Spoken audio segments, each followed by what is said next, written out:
अगर आपको पता चले नेता नगरी के इस सत्र में उस विषय पर बात होगी जिस पर पूरा उत्तर भारत बात कर रहा है। टीवी पर तस्वीरें आ रही हैं, कहीं आगजनी की, कहीं आक्रोश की, सफाइयां आ रही हैं, तर्क और कुतर्क आ रहे हैं। मुद्दा है अग्निवीरों का। क्या फौज में भर्ती के नियमों में ये बदलाव फौज के स्ट्रक्चर पर अच्छा या बुरा कुछ असर डालेगा? क्या ये जो असंतोष है ये सिर्फ इसलिए है कि भर्ती में बदलाव है, या लंबे समय से सरकारी नौकरियों में भर्तियों में जो लेट लतीफ़ी चल रही है उसका भी कुल जमा ये आक्रोश है? उन नौजवानों का क्या जो 2019 से 2022 तक भर्ती की तमाम प्रक्रियाओं में शामिल हुए और अपनी बारी का इंतजार कर रहे थे? सवाल बहुत सारे हैं और हमें लगा कि इन सवालों के दुरुस्त ढंग से जवाब उनसे मिल सकते हैं जो असल में स्टेक होल्डर हैं, मेंटर रहे हैं, जिन्हें तजुर्बा है। क्योंकि एंकर भले ही ये दावा करें पर उन्हें ज़्यादातर विषयों का ज्ञान नहीं होता है, तो वो उन विषयों पर सवाल पूछने पर ज़्यादा फोकस करें तो बेहतर होगा। पर मैं यहाँ एंकर्स पर लेक्चर देने के लिए नहीं आया हूँ, मैं यहाँ पर अग्निवीर योजना पर नेता नगरी में बात करने के लिए आया हूँ, क्योंकि अब ये पॉलिटिकल मुद्दा भी बन चुका है। इस सत्र में हमारे साथ 3 मेहमान जुड़े हुए हैं, आपका एक एक करके उनसे परिचय करवा देता हूँ। मेरे साथ हैं lieutenant general Satish Dua, former GOC 15 corps Kashmir, retired as chief of integrated defence staff. Sir बहुत बहुत स्वागत है आपका नेता नगरी में। बहुत बहुत धन्यवाद। जय हिंद। हमारे साथ जय हिंद सर। हमारे साथ दूसरे मेहमान हैं मेजर जनरल यश मोर, रिटायर्ड, जो लगातार युवाओं को सेना में भर्ती के लिए मेंटर करते हैं। जनरल यश बहुत बहुत स्वागत है आपका नेता नगरी में। Thank you. जय हिंद। Thank you sir. जय हिंद। Captain Atul Kulshreshtha, retired chief mentor, Shaurya Bharat learning app चलाते हैं, ये जोधपुर से ऑपरेट करते हैं। कैप्टन अतुल बहुत बहुत स्वागत है आपका नेता नगरी में। आपसे ही शुरुआत करेंगे, then will move to general Dua. क्या रिजर्वेशंस हैं, क्या डाउट्स हैं, क्या क्वेश्चंस हैं उन लोगों के जो फौज में भर्ती की तैयारी कर रहे हैं? Captain Atul. Thank you Dwivedi साहब and good evening to the steam panel.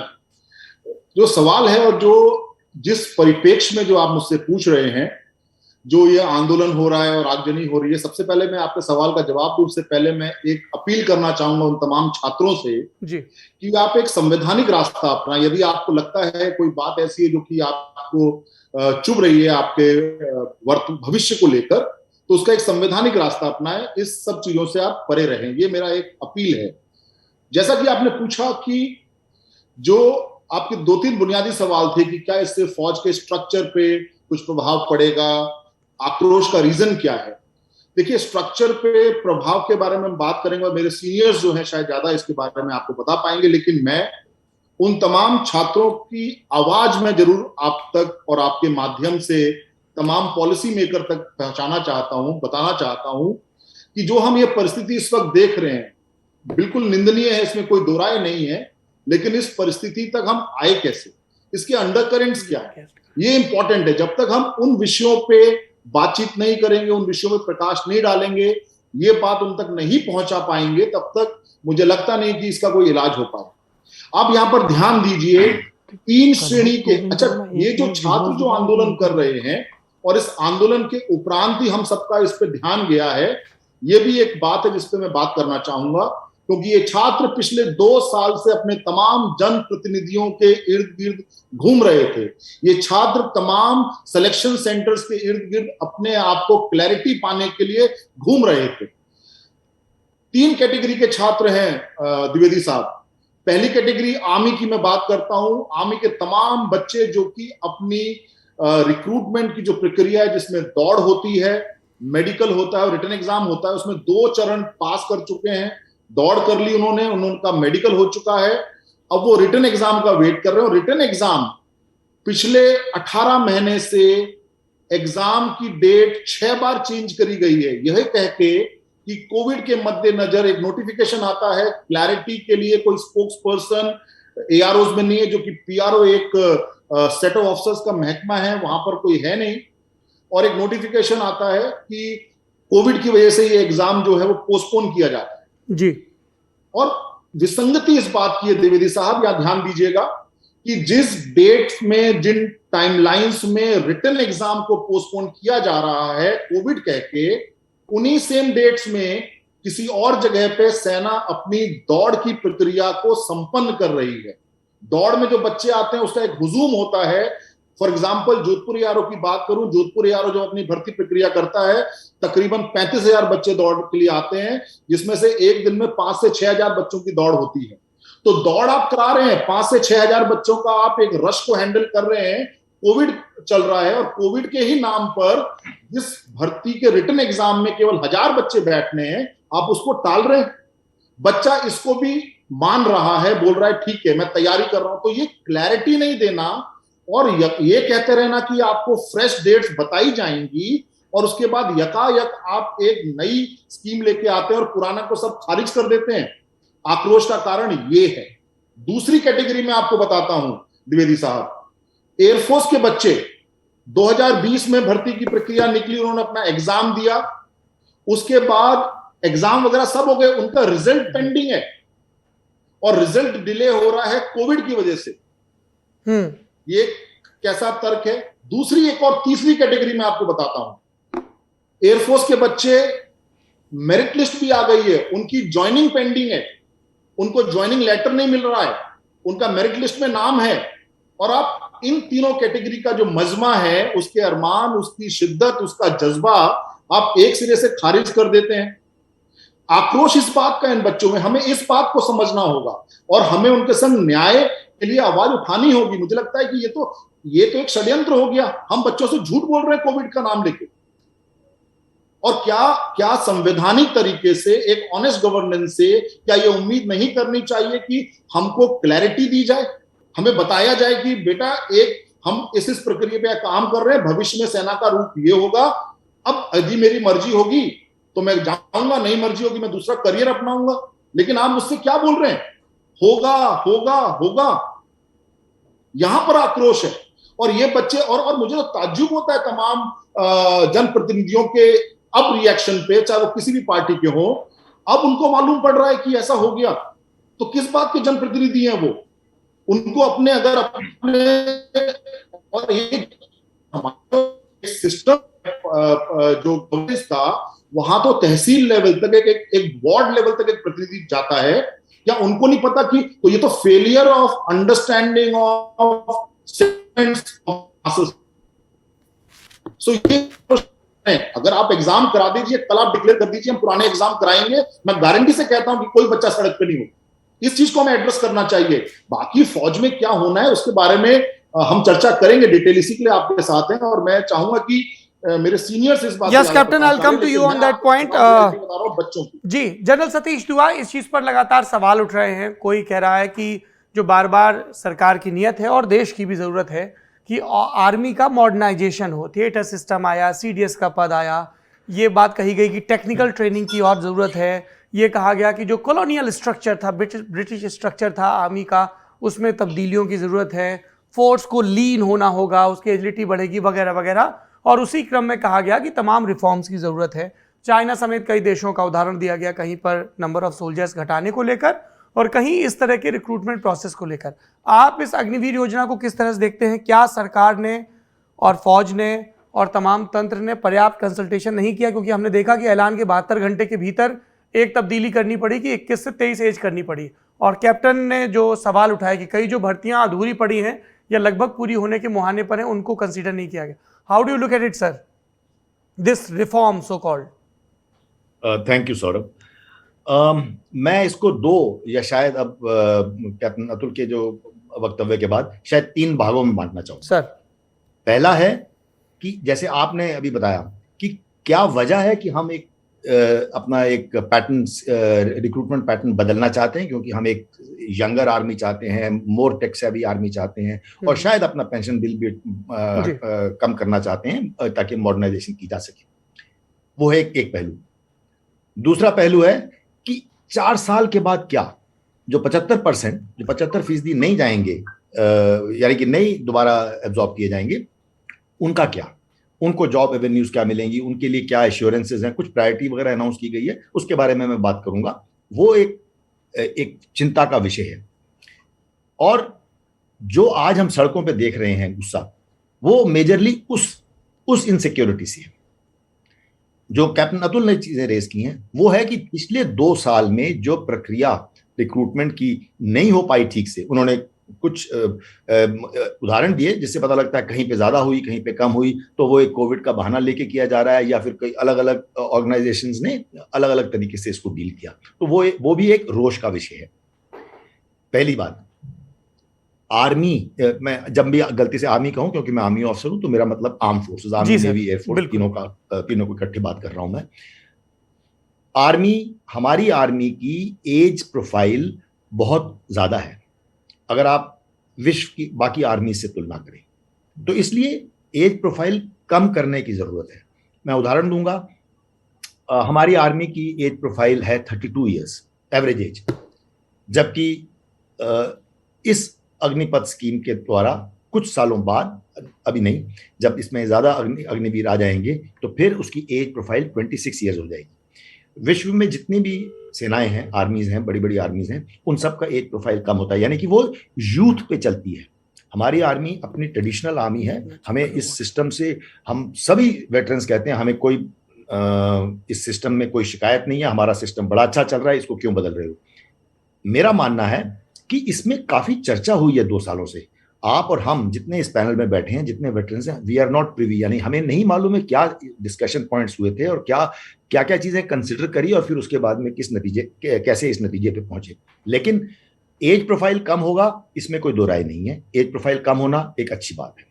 दूसरी बात, ये जितने आप जल्दी 3 साल बाद साल भर में नए रिक्रूटमेंट लेते रहेंगे तो वो ज्यादा टेक सेवी लोग आएंगे।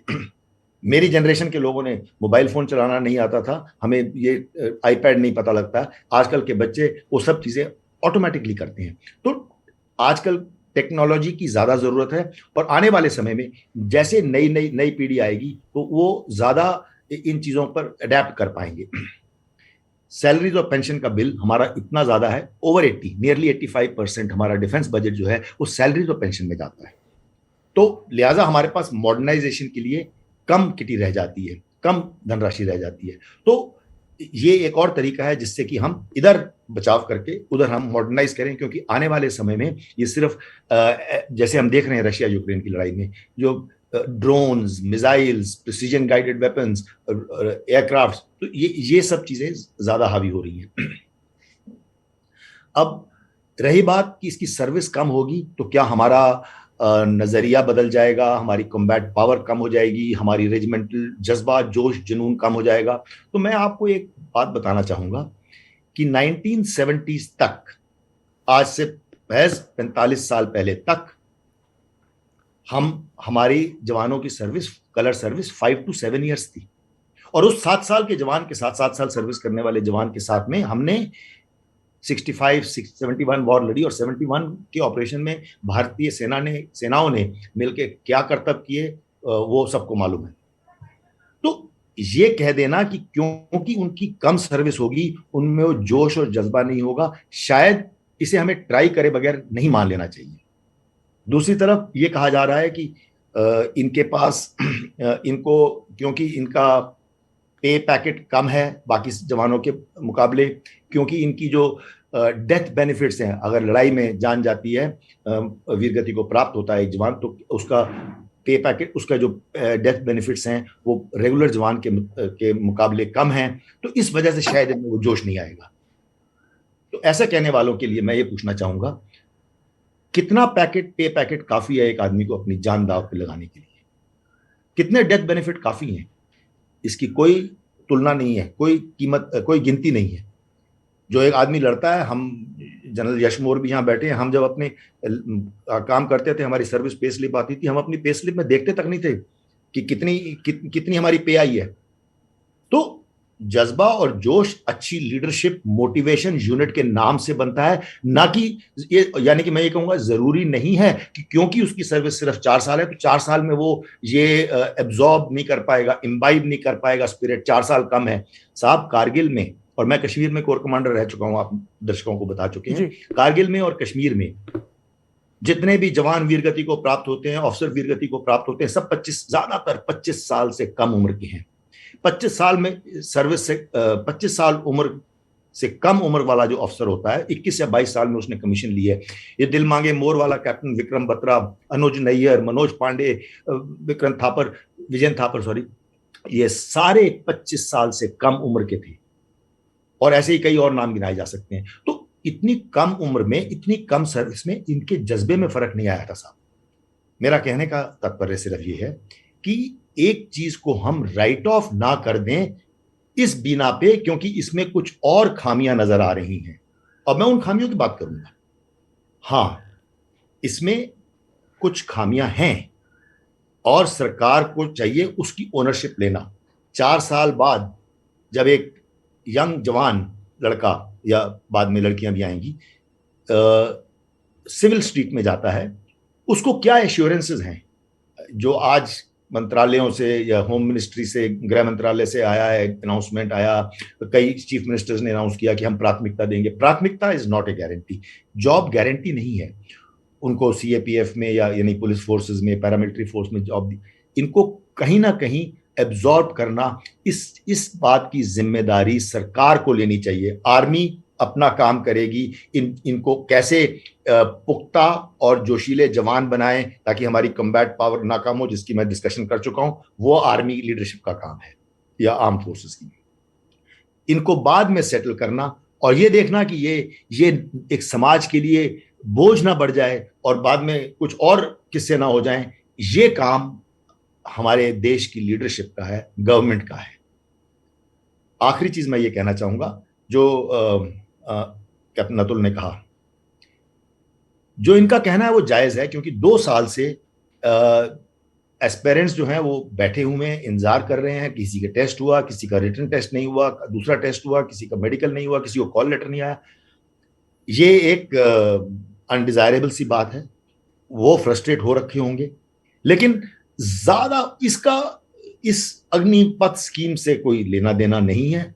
इसका लेना देना है पिछले 2 सालों में कोरोना करके भारत ही क्यों, पूरे देश की, पूरे विश्व की अर्थव्यवस्था कहो, पॉलिटिकल कहो, मेडिकल कहो, सब चीजें अस्त व्यस्त हो गई हैं। सोशल फैब्रिक कहिए, कितनी डेथ्स हुए, कितने, कोरोना ने सबको छू लिया है। तो वो एक उथल पुथल है जो कोरोना पैंडेमिक की वजह से हुई है। हम सब देख रहे हैं कितनी महंगाई बढ़ गई है, क्या क्या क्या क्या नहीं हुआ।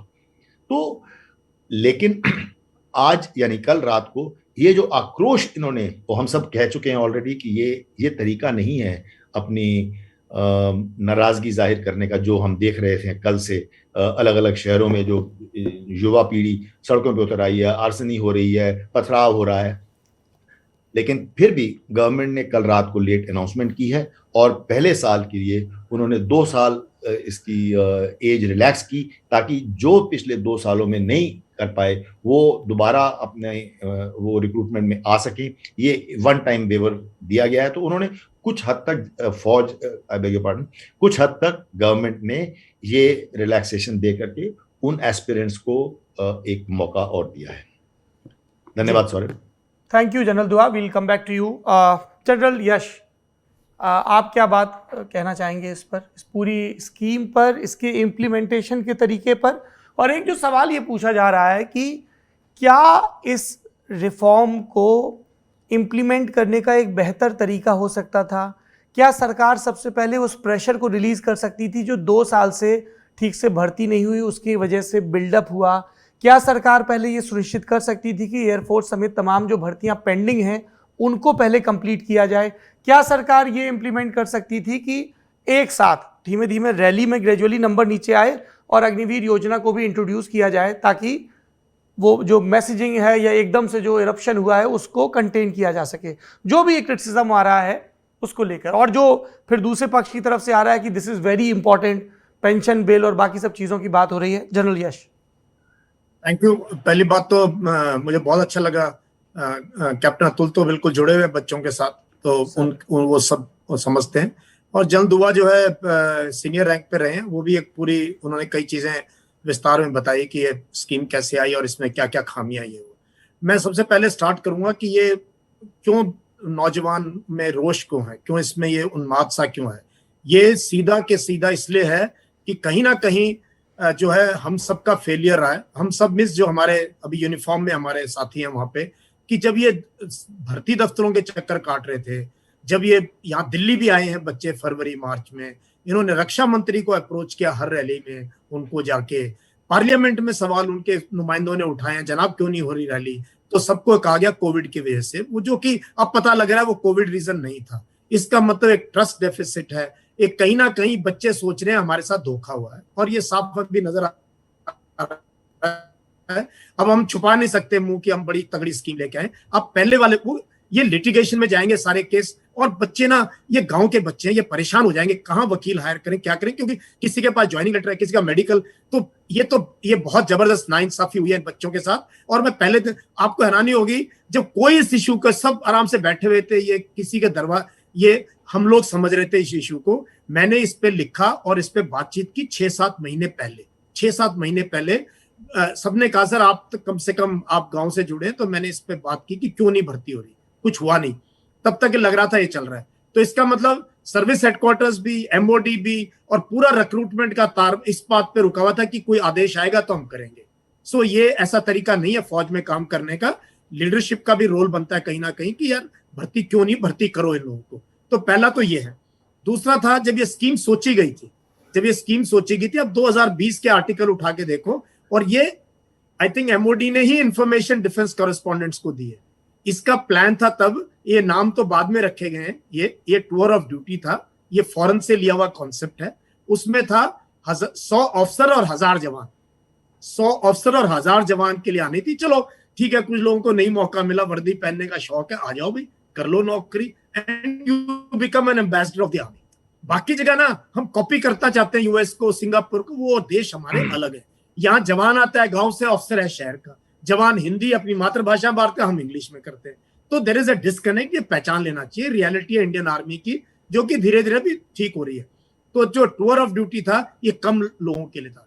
फिर ये बातचीत चलती रही, ये लोगों को बताया कुछ नहीं, और सडनली जो है, ये महीना पहले आभास हुआ जब द हिंदू ने एक आर्टिकल निकाला कि ये आ रही है ऐसे ऐसे 25%, 75%, तो ये रोष उड़ना और लोगों को डाउट्स आना शुरू हुआ। तो वी वर वेटिंग, तो स्कीम अनाउंस हो गई। तो पहली बात यह है कि इसमें एक डाउट क्रिएट कर दिया आपने जनमानस के मन में, उनके माँ बाप के मन में, उन बच्चों के मन में कि क्यों नहीं आपको लिया जा रहा।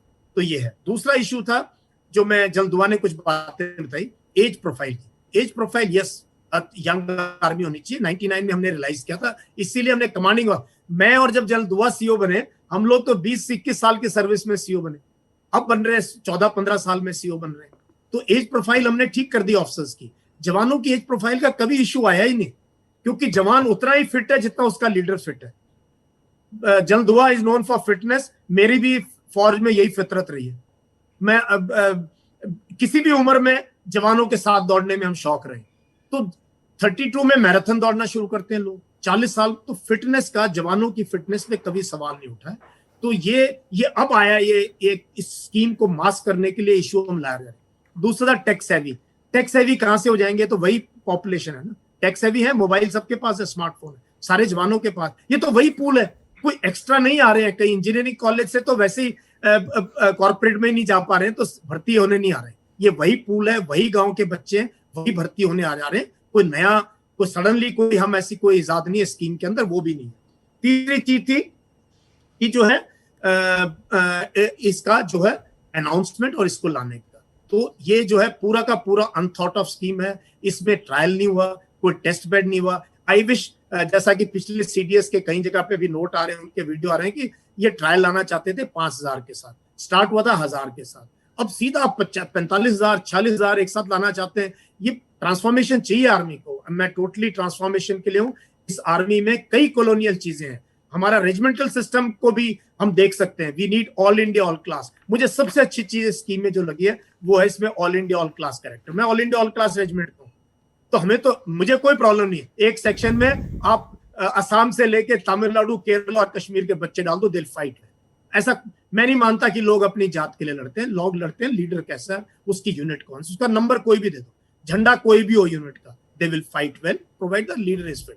So all India all class composition की बात बड़ी अच्छी है। अगर धीरे धीरे Indian army all India all class हो जाए। 84 में ट्राई किया था हमने सिख दंगों के बाद, फिर वी वेंट बैक, जो अच्छा मौका था। 99 में हमने फिट किया, एज प्रोफाइल को ठीक किया। अगर एज का इशू होता जवानों का, तो हम जवानों की भी फिटनेस की बात करते। तो मुझे जो लग रहा है, ये स्कीम में जो भी अच्छी बातें, बुरी बातें, जो लोग समझते हैं, मैं मानता हूँ जनहित में लिया गया होगा। सरकार ने सोचा है, मिलिट्री लीडरशिप पे पूरा भरोसा है हम लोगों को, हम इसी आर्मी का हिस्सा है, देश के हिस्सा है और अच्छी बात सोचते हैं। लेकिन मैं ये चाहता हूं कि अगर इसका सोल्यूशन अभी निकले तो पहले तो जो भर्तियां रुकी उनको आप देखो, लीगली यू आर बाउंड, ये लीगल रिक्वायरमेंट है, सरकार ने नोटिस दिया था, उनको आप भर्ती कीजिए जिस भी स्ट्रेंथ में आप देना चाहते हैं, और इस स्कीम को कुछ दिन के लिए जो है फ्रीजर में डाल दें और 5-6 महीने आपको मिल जाएंगे, ब्रीदिंग स्पेस मिल जाए, क्योंकि अगर आज भी आप शुरू करोगे ना पुरानी भर्तियां 6 महीने लगेंगे, 6 महीने प्रोसेस है। आज अगर कहोगे कि पुराने बंदों को लेना, दोबारा मेडिकल होगा, क्योंकि मेडिकल की मियाद 6 महीने, कईयों का रिटर्न टेस्ट हो गया था, रिजल्ट, तो ये पूरा प्रोसीजर में 5-6 महीने लगेंगे अपना सिस्टम क्लीन अप करने के लिए, जवानों में दोबारा ये हौसला देने के लिए। आपकी फौज है, देश की फौज है, और हमको आपके नौजवानों की जरूरत है, अच्छे लड़कों की जरूरत है। तो यही मेरे को लगता है कि एक तरीका इस सारी समस्या से हल करने का। एंड देन इस स्कीम के गुड पॉइंट, बैड पॉइंट्स, एक स्टडी हो सकती है, कोई कमिटी बैठा दें, आप देख लें कि क्या अच्छा है इसमें, और कुछ लोगों को लें, ट्रायल कर लें। आई थिंक इसमें अच्छी बातें हैं, कुछ मैं मानता हूं, बट ये 3-4 चीजें जो है मैं सोच रहा था कि बता दूं आपके दर्शकों। Thank you so much sir for sharing your insights. Captain, आपके पास आऊंगा। एक हल्के में ये बातचीत कही जा रही है कि ये जो विरोध प्रदर्शन है, इसके पीछे कोचिंग माफिया और कोचिंग फैक्टर्स का बड़ा हाथ है, वो इन लोगों को उकसा रहे हैं। पॉलिटिकल रीजंस भी गिनाए जा रहे हैं, ज्योग्राफिकल वजहें भी बताई जा रही हैं। इस पर आपका रिस्पॉन्स चाहूंगा। जरूर द्विवेदी जी, मैं आपको इस बारे में बता देता हूं, और इसको मैं एक एग्जाम्पल के साथ यदि समय हो तो बताना चाहूंगा। जी प्लीज। कि एक मैं परिवार की बात करता हूं, पिता के दुर्व्यवहार से बेटा गलत रास्ते पड़ जाता है, और जब उसको पड़ोसी कंधा देता है तो जो पिता है वो पड़ोसी को दोष देना शुरू कर देता है कि तैने मेरे लाल को बिगाड़ दिया। देखिए, बड़े मुद्दे की बात है कि कोचिंग माफिया को टारगेट करना आसान है, कर सकते हैं आप, राइट, और आप तो उनकी पूरी की पूरी क्रोनोलॉजी निकाल सकते हैं कि आजकल तो यूट्यूब एक माध्यम है, हर कोचिंग का व्यक्ति जो है वो यूट्यूब के माध्यम से छात्रों से जुड़ा हुआ है, केवल अपने कोचिंग में पढ़ने वाले बच्चों की बजाय देश भर के बच्चों से जुड़ा हुआ है, तो वो किस प्रकार की बातें करते हैं। और कोचिंग एक मेरे ख्याल से विधिवत और संवैधानिक व्यापार है, और मुझे लगता है कि हमारा संविधान इस काम करने की आज्ञा देता है, और एक अच्छा काम है अगर आप किसी को पढ़ा रहे हैं और एक ऑर्गेनाइज्ड और बहुत ही प्रोफेशनल आर्मी के लिए पहले से ही लड़कों को तैयार करके भेज रहे हैं। तो ये किसी पे छीटाकशी करना, अपनी खामियों को छुपा के किसी और पे दोष दे देना बड़ा आसान काम है, और ये आज की प्रथा नहीं है, सदियों से होता आया है, और इसी का नतीजा है जो हमारी अनअकाउंटेबल अप्रोच है। जब हम अपनी अकाउंटेबिलिटी से भागते हैं तब हम इस तरह की छीटाकशी करते हैं, और जब हम अकाउंटेबल नहीं होंगे हम किसी मुद्दे को हल कर ही नहीं पाएंगे, हम सिर्फ उसको दबाने की कोशिश करेंगे। हम एक प्रोफेशनल डॉक्टर बनने की बजाय, विद ऑल ड्यू रिस्पेक्ट, हम नीम हकीम बनने की कोशिश करेंगे। That is absolutely wrong. अब द्विवेदी साहब, मैं 2-3 बातें करना चाहूंगा यहाँ पर इस पॉलिसी को लेके। मैं बिल्कुल जनरल मोर के बात से सहमत हूँ। All India all class is a wonderful thing. हमारे देश में तकरीबन 750-800 डिस्ट्रिक्ट हैं, और आर्म फोर्सेस में तकरीबन 150 डिस्ट्रिक्ट से ही लोग आते हैं, बिकॉज हम एक कास्ट कंपोजिशन में बिलीव करते हैं, तो हमारे बहुत ही रिस्ट्रिक्टेड फीडर जोन से आर्म फोर्सेस के। जब हम ऑल इंडिया ऑल क्लास जाएंगे तो हमारा जो दायरा है वो बढ़ेगा, जो कि बेहतरीन बात है। हर प्रदेश से, हर तालुका से हमारे पास लोग आएंगे। इस स्कीम के अंदर एक बहुत बड़ी प्रॉब्लम जो है वो ये है कि हम सिर्फ इंटेंट की बात कर रहे हैं कि 4 साल बाद अग्निवीरों को सहूलियतें मिलेंगी, ऐसा किया जाएगा, और हम विदेशों के आर्मी की बात कर रहे हैं। मैं यहां पर जिक्र करना चाहूंगा आर्म फोर्सेस कॉवेनेंट की, यूके की, जहां पर केवल इंटेंट की बात नहीं है, किस प्रकार से सोल्जर्स को और ऑफिसर्स को समाज की मेन स्ट्रीम में पुनः स्थापित किया जाए, उसका बिल्कुल वेरीफाइड और रिटन फ्रेमवर्क है। यहां पर एक फ्रेमवर्क की आवश्यकता है, और उस फ्रेमवर्क के माध्यम से एक ट्रस्ट को बिल्डअप करने की आवश्यकता है। कौन सा ऐसा व्यक्ति है जो कि अपने बेहतर भविष्य को नहीं समझेगा यदि उसको ढंग से समझाया ना। यहां पर क्या हमारे पास फ्रेमवर्क है? एक प्रोटेस्ट के मद्देनजर हम केवल आफ्टर थॉट में हम डिक्लेयर करते हैं कि हम ये कर देंगे, ये कर देंगे, ये कर देंगे।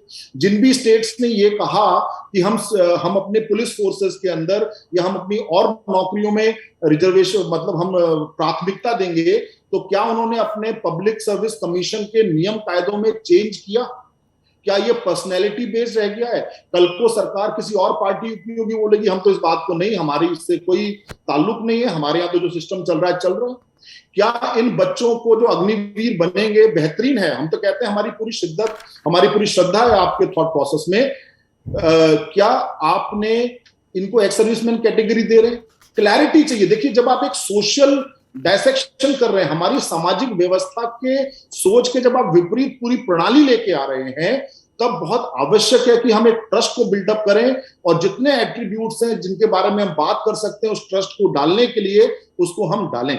बहुत सारे मुद्दे हैं इसके अंदर। आप मुझे ये बताइए कि जब 4 साल के लिए बच्चा कोई फौज में जाएगा, आर्मी, एयरफोर्स, नेवी, उसका अप्रेजल कैसे होगा? एक जेएनके में पोस्ट होगा, फील्ड एंड मेरे को पूरी मेरी इस बात से इत्तेफाक रखेंगे, मुझे ऐसी उम्मीद है जनरल दुआ एंड जनरल मोर, कि फील्ड टाइम सोल्जरिंग और पीस टाइम सोल्जरिंग में फर्क होता है बुनियादी तौर।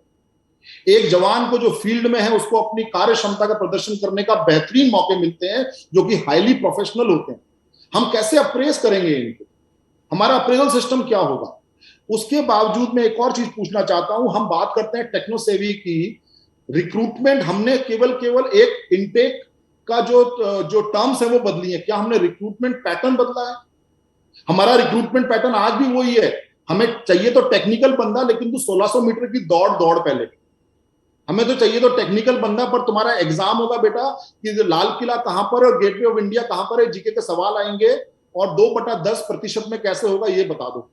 हम कौन सा टेक्निकल प्रोफिशिएंसी का एग्जाम ले रहे हैं? इस पूरी की पूरी स्कीम की जो पैकेजिंग है उसमें मेरा एक बहुत बड़ा प्रश्न चिन्ह है। मुझे याद है जनरल रावत की वो बात जब उन्होंने कहा था कि फौज में कोई सैलरी के लिए नहीं आता है, जज्बे की वजह से आता है सैलरी। जैसे जनरल दुआ ने भी बोला कि हमने कभी अपनी पे स्लिप नहीं देखी, हमने भी अपनी पे स्लिप नहीं देखी, हमें पता ही नहीं था क्या आता है। हमने सिर्फ फौज को पसंद किया उस वर्दी के लिए। हमारे लिए जो पैशन पॉइंट था वो यूनिफॉर्म पहन के बुलेट चलाता हुआ एक आर्मी ऑफिसर। हमने कतई नहीं सोचा हमारे पर्क्स एंड प्रिविलेजेस क्या हैं, और हम गए। और आज भी बच्चा यही सोचता है। आप गांव में जाइए, जब रोड पे गाड़ियां निकलती हैं फौज की, तो हर बच्चा उसको टाटा वेव करता है, उसको सल्यूट करता है बच्चा, चाहे उसको पता नहीं कि दाएं से करते हैं या बाएं से करते हैं, उसको सल्यूट कर रहा होता है। कुछ लोग दौड़ रहे होते हैं गाड़ियों के पीछे टाटा करते हुए। ये रुतबा है हमारी फौज का, ये सेंस ऑफ प्राइड है हमारी फौज का।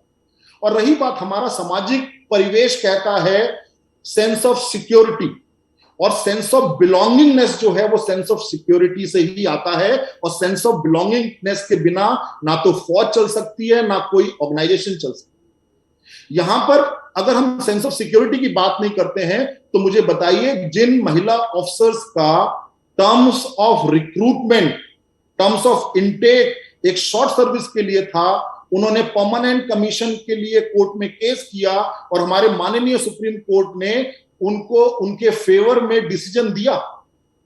तो आज 15-16 साल बाद की नौकरी के बाद हमारे देश की महिला ऑफिसर्स अपने हक की लड़ाई लड़ती हैं, क्योंकि एक सेंस ऑफ सिक्योरिटी चाहिए उनको, उस फौज में आगे प्रमोशन चाहिए, और हमारे सुप्रीम कोर्ट उसको हामी भरता है। तो मुझे बताइए, ये 4 साल में हम किस प्रकार से सेंस ऑफ सिक्योरिटी दे रहे हैं? हमारा क्या फ्रेमवर्क है कॉर्पोरेट सेक्टर में? मैं आपको हकीकत बताता हूं, मैं एक शॉर्ट सर्विस कमीशन ऑफिसर हूं, राइट, और मैं उन चुनिंदा लोगों में से हूं जो कि फौज से निकलने के बाद एक मेन स्ट्रीम में सेल्स या फिर बिजनेस वर्टिकल में गए और कुछ कंपनीज में एवीपी के पद पे थे। I was my self in Reliance broadcast, AVP था मैं उसका। मैं ऐसे ऑफिसर्स को जानता हूं जो जिनको परमानेंट कमीशन नहीं मिला, वो बाहर आए, उनको नौकरियां नहीं मिली, उन्होंने 6 महीने का आईआईएम और एमडीआई में कोर्स किया था, उनको नौकरियां नहीं मिली, उन्होंने टीए ज्वाइन की वापस। मैं आपको हकीकत से अवगत करा दूं, एक ऑफिसर की वैल्यू है चीफ सिक्योरिटी ऑफिसर। आपके बैंक जो सर्विसेज हैं, आपके बैंक ऑफ बड़ौदा है, आपका रिजर्व बैंक ऑफ इंडिया है, वो एक आर्मी ऑफिसर के लिए क्या वैकेंसी निकालता है? वो निकालता है चीफ सिक्योरिटी ऑफिसर की। एक ऑफिसर की वैल्यू है चीफ सिक्योरिटी ऑफिसर, या फिर किसी यूनिवर्सिटी कॉलेज में एडमिनिस्ट्रेटर, या फिर एडमिन का व्यक्ति जो देखेगा कि भैया तुम्हारे बिल्डिंग के एसी चल रहे हैं या तुम्हारे वर्क स्टेशन ठीक है कि नहीं है। ये एक हमारे ऑफिसर की वैल्यू है कॉर्पोरेट सेक्टर में। एक जेसीओ की वैल्यू है सिक्योरिटी सुपरवाइजर, और एक जवान जो कि अपनी 15 साल की नौकरी करके या 20 साल की नौकरी करके, या मैं कहता हूं 26 साल की नौकरी करके आता है, उसकी वैल्यू है सिक्योरिटी गार्ड। हमारे नेशनलाइज्ड बैंक निकालते हैं नौकरी एक जवान के लिए सिक्योरिटी गार्ड की। और जो 15 साल नौकरी करके आता है उस जवान को हम डंडा देकर बंदूक देकर बैंक के गेट पे खड़ा कर देते हैं। तो क्या हमारा जो लेटरल फ्रेमवर्क है इस चीज को, मैं कहता हूं अच्छी पॉलिसी करिए, आपको जो करना है करिए, देश की बेहतरी के लिए हम आपके सब साथ हैं, लेकिन एहसास ठगी का नहीं होने दीजिए। पैकेजिंग की बात कर लूं, जज्बे की बात मैं कर रहा था कि पैसे के लिए नहीं आते, मेरी बात अधूरी रह गई, मैं किसी और डायरेक्शन में चला गया, लेकिन आपने इस अनाउंस कैसे किया, इनटेक चाहिए जज्बे का, लेकिन जब मैं कटौती कर रहा हूं तो मैं कह रहा हूं कि मैं अपने पेंशन बजट में पैसे की बात कर रहा हूं कि मैं पेंशन बजट कम कर रहा हूं, तो कैसे ट्रस्ट मिलेगा मुझे बताइए इस नौजवान के अंदर। ये वो उम्र है जहां पर उसको सही दिशा चाहिए, ये वो उम्र है जहां पर उसको एक ट्रांसपेरेंसी चाहिए। अगर वो आपसे उम्मीद करता है कि साहब मुझे ट्रांसपेरेंटली बता दीजिए कि मेरा एग्जाम होगा या नहीं होगा, तो कौन सा असंवैधानिक गुनाह कर रहा है वो? तो आप उस कगार पे लाए हैं। कोचिंग माफिया को इल्जाम मत दीजिए, कोचिंग वाले तो आज भी बोल रहे हैं। मैं शौर्य भारत ऐप, मेरा ऐप है, पूरे देश भर में 5 लाख बच्चे पढ़ते हैं। सबसे अपील करता हूं, शांति बनाए रखिए, कोड का रास्ता लीजिए, संवैधानिक तरीका अपनाइए। सो पहले अपनी अकाउंटेबिलिटी को स्थापित कीजिए, गवर्नेंस को ट्रांसपेरेंट बनाइए, और हम तो डाई हार्ड फैन है। यकीन मानिए, मेरे तो पूरे परिवार के सदस्य, मेरे तो चाचा ताऊ सब बीजेपी को वोट देते हैं। और हम तो जब देश की गवर्नेंस होती है, फौजी हैं, हम उसको पार्टी से संबंध नहीं रखते हैं। हम कहते हैं ये हमारे देश की गवर्नेंस है, और उसमें चाहे कोई भी हो, वो हमारे लिए पूजनीय है, हमारे लिए आदरणीय है। लेकिन एक देखिए, देश जो है ना, उसकी जो इकाई है वो परिवार है, और परिवार में चाहे वो आज का परिवेश है, चाहे वो पुराना परिवेश था, ट्रांसपेरेंसी चाहिए होती है। और बाप भी बेटे की नहीं सुनता है कभी कभी, और बेटा बाप की नहीं सुनता है। और हम उम्मीद कर रहे हैं कि कोविड के नाम पे आपका एनडीए हुआ, कोविड नहीं था क्या? आपका सीडीएस हुआ, एग्जाम कोविड नहीं था क्या? आपके सैनिक स्कूल और मिलिट्री स्कूल के एग्जाम हुए, जिसमें 5वीं और 6ठी के बच्चे अपने मम्मी पापा का हाथ पकड़ के एग्जाम देने जा रहे हैं, कोविड नहीं था क्या? और उसी दौरान हम केवल ये भर्ती के एग्जाम कैंसिल कर रहे हैं। मान लिया चलिए कोविड था, केवल उन्हीं बच्चों पे कोविड का कहर टूटना था जो कि आर्मी का एग्जाम देने जा रहे हैं। रिजल्ट में कंप्यूटर में कौन सा कोविड घुस गया था कि एयरफोर्स का रिजल्ट डिक्लेयर नहीं हो रहा? आपसे क्लैरिटी की तो उम्मीद है, और किस बात की है? ये बच्चों का रोष क्या है? मैं तो कतई सपोर्ट नहीं करता, और कोई भी जिसने वर्दी पहनी है, चाहे वो 1 दिन के लिए, चाहे वो 1000 दिन के लिए, उसकी रगों में जज्बा दौड़ता है, उस नेशनलिटी का खून दौड़ता है, वो कभी इस तरह के प्रोटेस्ट को सपोर्ट नहीं करेगा। लेकिन यदि हम मुखर हैं इस बात को लेकर, तो हम इस देश का भला चाहते हैं। देश किससे बना है? हम जिस युवा शक्ति के दम पर विश्व शक्ति बनने की बात कर रहे हैं, और यकीन मानिए जनरल दुआ भी गांव के परिवेश से होंगे, जनरल मौर्य साहब भी गांव के परिवेश से हैं। गांव का सबसे चटक बंदा या आपकी क्लास का सबसे चटक बंदा फौज में जाने की सोचता है। जो एनर्जी का बंडल है, जिसके अंदर जज्बा है, वो जो तिरंगा लेके दौड़ रहा होता है, वो बंदा फौज में जाने के लिए दौड़ रहा हो, सोच रहा होता है। तो जिस बंडल के, जिस युवा शक्ति के दम पर हम विश्व शक्ति बनने की बात कर रहे हैं, यदि वो ये महसूस करता है कि उसको धोखा मिला है, तो ये हम सभी के लिए सोचने का विषय है कि हमारी कार्य प्रणाली जो है, क्या वो उतनी ट्रांसपेरेंट है? हम सडनली आके एक फरमान जारी कर दें और फिर दोष दें तुगलक को, तो ये तो गलत है। हमको अकाउंटेबल होना पड़ेगा। ये लिटिगेशन का मामला है, वाकई लिटिगेशन का मामला है। और ये बैठा हूं मैं, जस्टिस 2 जज की बेंच जस्टिस चंद्रचूड़ ने बोला कि हाँ वुमेन ऑफिसर्स को दीजिए। उनकी तो टर्म्स ऑफ इंडक्शन में परमानेंट कमीशन नहीं था। अब आप बताइए, देखिए मैं आपको अगर दौड़ने का आपको बोलूं, आपके पास बहुत बढ़िया कार है, आप 100 की स्पीड पे गाड़ी चलाइए, एक जगह आपको पुल दे दूं और एक जगह आपको लक्ष्मण झूला दे दूं हिलने वाला, आप किस पे चला पाएंगे?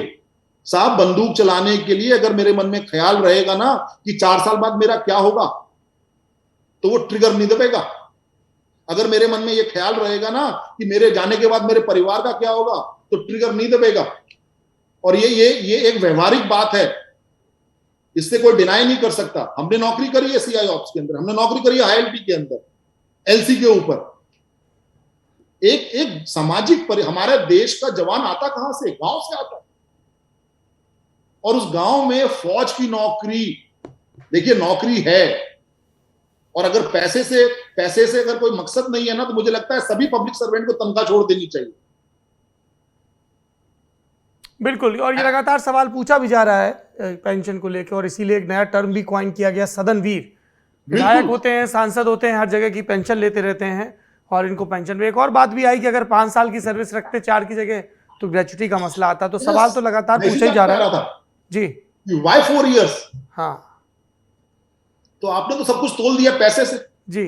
General Yash, I want your closing remark, कुछ आप इसमें और ऐड करना चाहें इस डिबेट में? कैप्टन अतुल को सुनने के बाद ना कोई मतलब हमारे पास कुछ बचा नहीं है कहने के लिए, बट मैं ये कह दूं, जब ये शॉर्ट सर्विस ऑफिसर्स में फेल हो गई है, स्कीम फेल हो गई है, मिजरेबली फेल है, ये जवानों में कहां से सक्सीड हो जाएगी, जहां हम हजारों लोगों के, ये तो पढ़े लिखे जनरल, आर यू सेइंग कि शॉर्ट सर्विस कमीशन से जो कमीशन होते हैं वो they are affecting the quality of army? मतलब मैं ये पॉइंट समझ नहीं पाया पूरी तरह। Scheme has failed, scheme is not attracting the best, और जो शॉर्ट सर्विस है वो फिर कोशिश करता है एडी चोटी का परमानेंट के लिए, परमानेंट हो जाए। जी बिल्कुल। विमेन ऑफिसर्स ने कोर्ट के दरवाजे, कोर्ट ने, और वो many of them were unfit, उनमें जज्बा भी खत्म हो गया था फौज में नौकरी करने का, लेकिन परमानेंट चाहिए जॉब। तो अब ये बच्चे सब के सब कोर्ट में जाएंगे। आप सोचो यूनिट्स के अंदर क्या हाल होगा, हर अग्निवीर जो है जिसको आप रिजेक्ट कर दोगे, बिकॉज देखो 4 साल में कोई ACR नहीं होता, 4 साल में कोई अप्रेजल नहीं हो सकता सिपाही का, होता ही नहीं है। पहला ACR जवान अर्न करता है जब वो 2 फीती लगाता है 8-9 साल के बाद, नहीं तो हम तो डॉक्यूमेंटेशन में लग जाएंगे हर आदमी। सिपाही का कोई एनुअल कॉन्फिडेंशियल रिपोर्ट नहीं होती, कोई अप्रेजल नहीं होता ही नहीं है। अच्छा, मुझे बस जनरल एक चीज ये बताइए कि अमूमन आर्मी जब इस तरह के बड़े रिफॉर्म्स प्रपोज करती है, गवर्नमेंट बार बार ये कह रही है कि ड्यू कंसल्टेशन के बाद हुआ, तो उसकी विचार विमर्श की प्रक्रिया क्यों होती है? और इस चीज पर अब तक चुप्पी है। एयरफोर्स की भर्ती जो बार बार हम लोग अपने ललन टॉप शो में सवाल उठा रहे हैं, कैप्टन ने भी इस बात का जिक्र किया, तो किससे कंसल्ट किया गया? मुझे पता नहीं, बट सर्विस हेडक्वार्टर्स के बीच में और MOD के बीच में जरूर कंसल्टेशन हुई है, कई महीने हुई है। नहीं तो स्कीम पहले, तभी तो भर्ती नहीं हुई ना, तभी तो बोल दिया गया कि नहीं, नो भर्ती, हम ये ला रहे हैं, नो भर्ती ये ला रहे हैं। बट इसमें क्या है, कंसल्टेशन में जहां तक मेरा ख्याल है, ये जो ऊपर के लेवल पे कंसल्टेशन होती है, और उन लोगों का गांव देहात से कोई लेना देना है नहीं, ना उनके परिवार में सिपाही है, ना होगा अगली पीढ़ी में। तो ये जो गांव की व्यथा है, गांव की जो सोशियो इकोनॉमिक कंडीशन है, जो मर्जी हम कह लें, जुनून, जज्बा, देशभक्ति, तिरंगा, ये सब अपनी जगह नौकरी है, और ये एक नौकरी पूरे परिवार को बदलती है। उसकी बहनों की शादी इस बेस परिवार को, पूरी पीढ़ी को बदलती है। जी बिल्कुल। उसका अपना पक्का घर, ये, और जिस जहां परिवारों में फौजी, आज से नहीं, मेरे फादर सिपाही थे, मेरे ताऊ चाचा सब हौलदार सिपाही रिटायर हुए, मेरे परिवार का गांव में अलग रुतबा है कि यार ये तो इतने तो इनके फौजी रहे। वहां सिपाही भी ऑफिसर है, ऑनरी कैप्टन को कर्नल से ऊपर का दर्जा है, ऑनरी कैप्टन जो जाता है। तो हम तो इस चीज को हम सोचे 4 साल करके ये रोडों पे आ जाएंगे, और 4 साल फार बिद, ये ना स्कीमें बनाई जाती हैं बोर्ड रूम में बैठ के, जिनको कि कोई इससे लेना देना नहीं है। तो मुझे लगता है थोड़ा सोच विचार करना चाहिए, इस स्कीम को दोबारा से कुछ परसेंटेज में ले आए, और शायद इसको अगर उल्टा कर दें कि 75% रखेंगे, 25% घर चले जाएंगे, okay, it's a good experiment, let's try it out. तो ऐसा कुछ, बट इन प्रेजेंट सर्कमस्टांसेस ये मुझे कंसेंसस और एक बेहतर तरीका इम्प्लीमेंट्स को, रिफॉर्म्स को लागू करने का सरकार से हमेशा, हर अच्छी सरकार से ये उम्मीद की जाती है कि वो लगातार सख्त फैसले ले देश हित में, कड़वी गोली खिलाए, लेकिन जिनको खिला रहे हैं उनका अकीदा तो हो। जैसे हम जिस डॉक्टर से कड़वी गोली या इंजेक्शन या सर्जरी लेते हैं तो उस पर भरोसा रखते हैं, ये भरोसा, कंसेंसस, ये बड़ी महत्वपूर्ण चीज़ है। आप सभी मेहमानों ने अपनी इंसाइट शेयर की, बहुत बहुत शुक्रिया, thank you so much. Thank you, जय हिंद। थैंक यू, जय हिंद।